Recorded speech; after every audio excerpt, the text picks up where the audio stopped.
In that chair just a couple days ago was JJ McCarthy.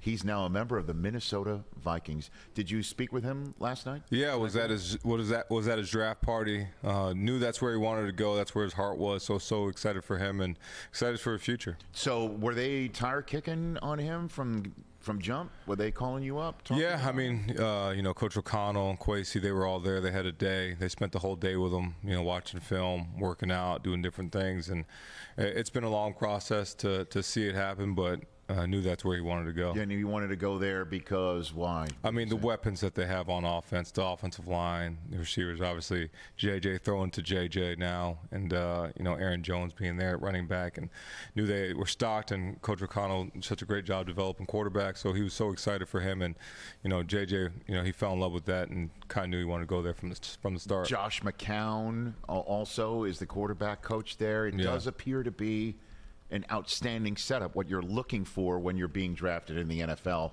at a top 10 position. Yeah, super great fit for him from a cultural standpoint, from the people, the fans, just the energy. It seems like that comes from that place. I think he'll do very well. And, again, he was in this chair, and I'm wondering if you wouldn't mind telling me from your perspective, since he told the story involving you, from this chair the other day about the Penn State game.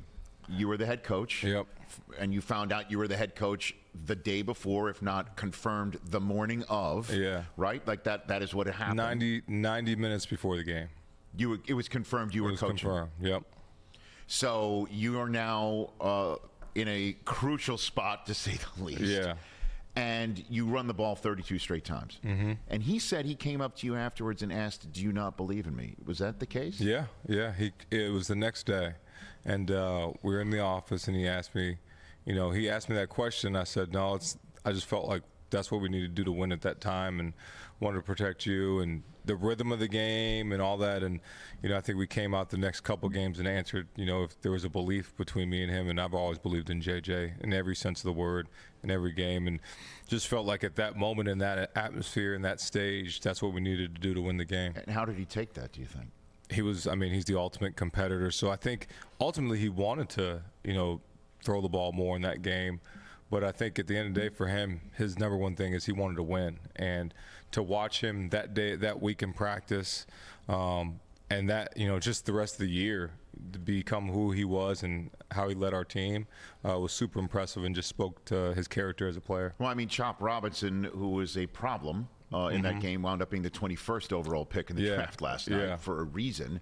But what about you? You're the interim head coach, for the lack of a better phrase, on game day. He's coming up to you. You've got 2 more games left. Ohio State's right around the corner. And he's asking you if you have belief in him. How do you as a coach handle a moment like that? You just got to continue to believe in the process of what we're doing. And, my ultimate goal was to try to help us win every game, and that's all I was going to try to do. And I was saying this also before he even was talking about, he said it was a tough pill to swallow to have to, focus on a Harbaugh run-centric concept to win. I never really heard him talk about that. And for a 20-year-old to have the ability to swallow that pride or not want to pound a chest publicly, I think speaks volumes about him as well. But was that an issue, do you think, behind the scenes? Were you sensing that as a coach involving him? No, I think the best thing about it is we always talk about any issues we have. We always talk about them, confront them, and address them, and get over them after that. And, he came up to me that day, after that game, and asked me that question, and I explained it to him. And, we literally went the next day, and we were golden. And, obviously in the biggest moments of the year, you go back to the Rose Bowl. That last drive, we're down 20-13, and we threw the ball to win the game or to tie the game. So he knew that deep down inside we believed in him, and I believed him. And ultimately, when it really mattered, he made some huge plays for us. He did. Blake Corum being one who was on the receiving end of a play. Roman Wilson being on the receiving end of a play, and they are available to be drafted tonight. Yep. Is Jim Harbaugh interested in any of these guys, do you think? I think he always is. I think he loves the program, loves what he developed as a head coach there. But we'll see. Ultimately, he has needs for for his program and his organization. So we'll see what happens. Does he have he doesn't call you like a normal coach in the NFL might call somebody who's the current college head coach? No, we just talk. Whenever we talk, it's just straight communication of, I mean, it could be anything. So whether the ideas, things that, we're doing, things that he's doing, different things that, we can change, that we can evolve. But no, the conversations are way different than any other head coach in the NFL. I imagine it must be. Catch the Rich Eisen Show every single day on the Roku channel, 12 to 3 Eastern, for free.